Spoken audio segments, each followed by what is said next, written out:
Tadi ada beberapa pertanyaan tentang anggaran yang pertama Pak Anies. Bagaimana proses mungkin experience ya Pak, proses pendiskusian, penyusunan bahkan sampai penetapan anggaran dan juga proses di Banggar.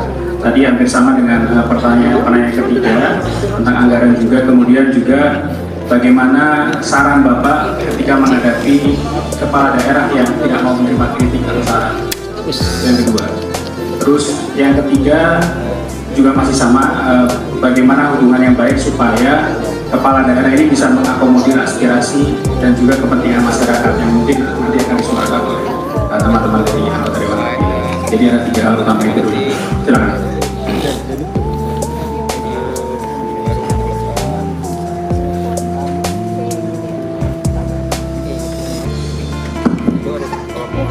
Ya, ini bagus sekali ya. Jadi salah satu tantangan terbesar ya, bagi proses pengawasan pemerintahan itu ketika dukungan media itu tidak tersedia. Bapak-bapak, ibu di sini dari berbagai wilayah itu di kabupaten kotanya nggak ada media. Ini berbeda dengan kami yang di Jakarta. Yang di Jakarta ini lubang di jalan saja itu jadi berita dan jadi beritanya nasional. Jadi pengawasan itu, Bapak Ibu tadi bicara soal pembahasan anggaran. Itu kalau pembahasan anggaran di Jakarta dibantu mulainya pagi sore selesai itu media-media semua nulis itu Pak. Kenapa? Anggota DPR-nya dibantu oleh publik lewat media untuk mengawasi proses yang menyimpang itu. Itu yang tidak terjadi di daerah. Betul ya? Jadi Bapak Ibu protes sendirian, terus pemerintahnya bilang, ya terima kasih sudah protes gitu. Sesudah itu dilewati. Nah ini harus kita akui, ini tantangan kita. Mudah-mudahan nanti media yang ada di sini ikut membantu semua anggota dewan yang ada di seluruh Indonesia untuk mengangkat itu. Bapak Ibu, ini definisi dosa. Definisi dosa itu apa sih? Apa definisi dosa? Kalau dalam agama Islam, sesuatu yang dikerjakan yang tidak ingin diketahui oleh orang lain itu dosa. Nggak ingin diketahui orang lain itu dosa. Kalau Anda mengerjakan sesuatu yang disembunyikan, nggak boleh ketahuan orang, itu kira-kira Anda sedang mengerjakan. Nah, dalam wacana pemerintahan, transparansi itu menjadi penting. Tapi kalau tidak dibantu oleh pilar keempat ini, namanya media, teman-teman anggota DPR ini pasti kesulitan.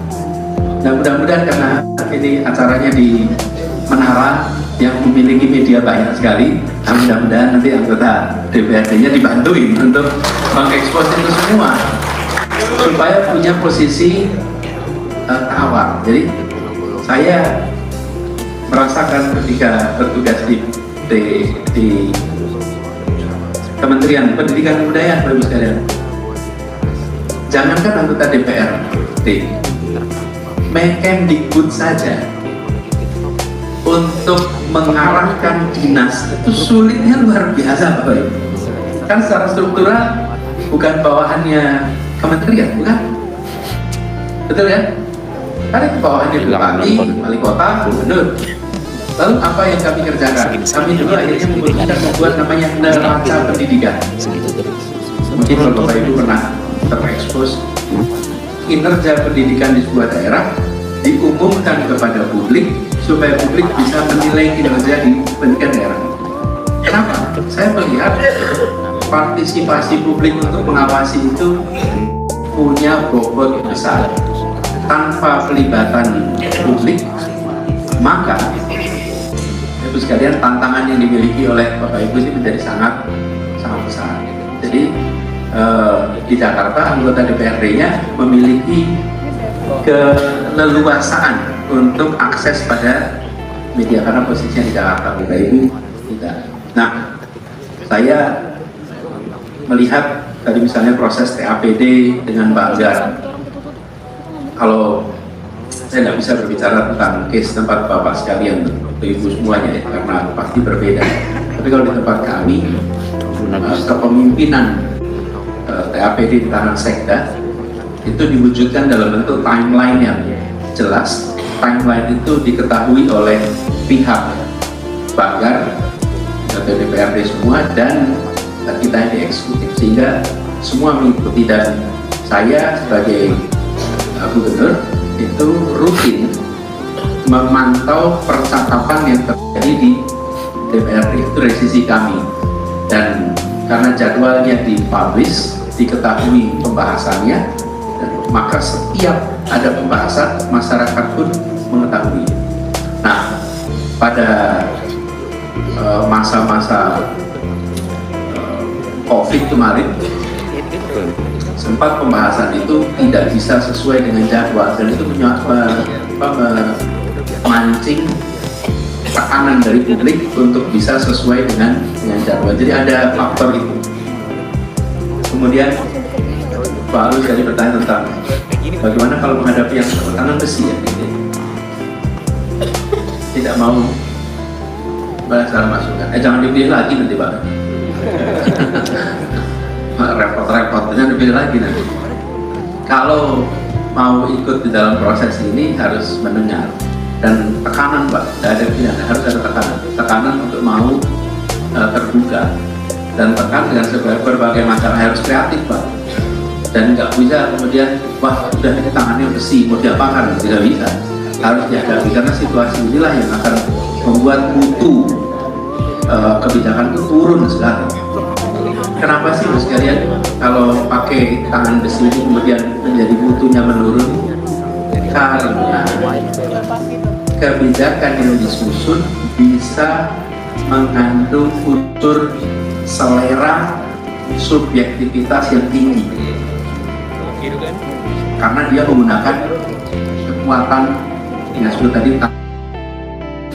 Saya termasuk mempercayai ini Pak Luis, kalau kebijakan itu objektif baik, memiliki landasan yang sesuai kebutuhan di lapangan, objektif, maka dia tidak membutuhkan tangan besi untuk terlaksana, karena dia dengan sendirinya akan terlaksana. Tapi kalau kebijakan yang sebenarnya substansinya tidak berguna, proses penyusunannya tidak benar, untuk bisa jalan dia membutuhkan tangan besi. Jadi sebenarnya kalau menggunakan tangan prinsip sederhana, kalau maksa berarti ada masalah, tapi kalau tidak maksa berarti memang ada gunanya. Ini rumus sederhana. Di sisi lain di DPRD juga begitu, kalau ngotot menolak tanpa dasar berarti ada sesuatu di sini. Tapi kalau ditolak karena ada argumen, maka pasti bisa didialogkan. Jadi itu menurut saya persoalan sikap yang harus dikoreksi, dan harus ada keberanian serius untuk menghadapinya. Ini menurut saya penting sekali, karena demokrasi kita ini berumur baru 25 tahun. Mudah-mudahan ke depan dengan makin sering kita mengalami berbagai jenis pemimpin di tiap daerah, maka akhirnya kita bisa memiliki kriteria yang secara objektif lebih baik. Jadi garis besarnya itu. Lalu tadi yang Papua Barat Daya itu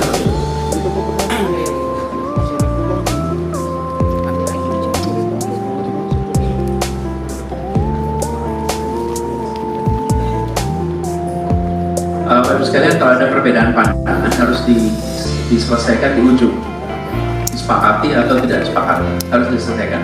Jangan perbedaan pandangan itu kemudian mengambang, harus kemudian ada keputusan tidak mungkin bisa memuaskan semua pihak, tapi kalau ada keputusan maka itu bisa dijalankan, dan nanti publik akan bisa menilai Ada situasi di mana yang kita maui dipenuhi, ada situasi yang kita maui tidak terpenuhi. Gak apa-apa, karena tahun depan ada proses penganggaran lagi, ada proses pembahasan lagi. Nanti bisa diteruskan di tahun berikutnya. Jadi tidak kemudian kalau tidak dipenuhi lalu wah ini habis, tidak, masih ada. Itulah baiknya proses seperti sekarang ini. Ada keputusan yang disusun tidak cocok, maka tahun depan bisa dikoreksi. Tahun depan tidak cocok, ada kesempatan untuk mengkoreksi lagi. Tapi selalu harus ada keputusan, walaupun itu tidak mungkin disepakati oleh semuanya. Dan mengakomodir kepentingan, Ibu sekalian, akan sangat sulit sekali untuk mengakomodir semua kepentingan. Semua itu akan sulit sekali. Pada akhirnya ada sebagian yang tidak mungkin terpenuhi. Nah, untungnya itu ada siklus tahunan, sehingga yang tidak terpenuhi sekarang mudah-mudahan tahun berikutnya bisa terpenuhi. Itu menurut saya bagian sesuatu yang normal. Kata kuncinya komunikasi. Kalau ada komunikasi maka itu jadi lebih baik. Itu ya. Kemudian ada pertanyaan tadi terkait dengan isu agama dan pilkada. Mungkin Pak, saya selalu sampaikan, saya berharap kepada semua, apalagi yang berada di wilayah politik, ketika melakukan penilaian itu objektif, menggunakan fakta, bukan menggunakan persepsi yang diciptakan. Saya berilustrasi begini, Pak. Ini adalah apa ini sini? Apa? Air. Yakin Bapak ini air? Sebotol apa ini? Botol air. Yakin? Sekarang gini. Kalau ada 8 orang yang pegang mikrofon dan mengatakan ini adalah sebotol air keras, terus menerus mengatakan ini adalah sebotol air keras, terus menerus, maka apa yang tercipta di ruangan ini? Keyakinan bahwa ini adalah sebotol air keras. Saya sering mendapatkan begitu, Pak Luis. Lalu apa jawaban saya? Saya tidak penyanggah dengan kata-kata. Apa yang saya lakukan? Ini yang saya lakukan.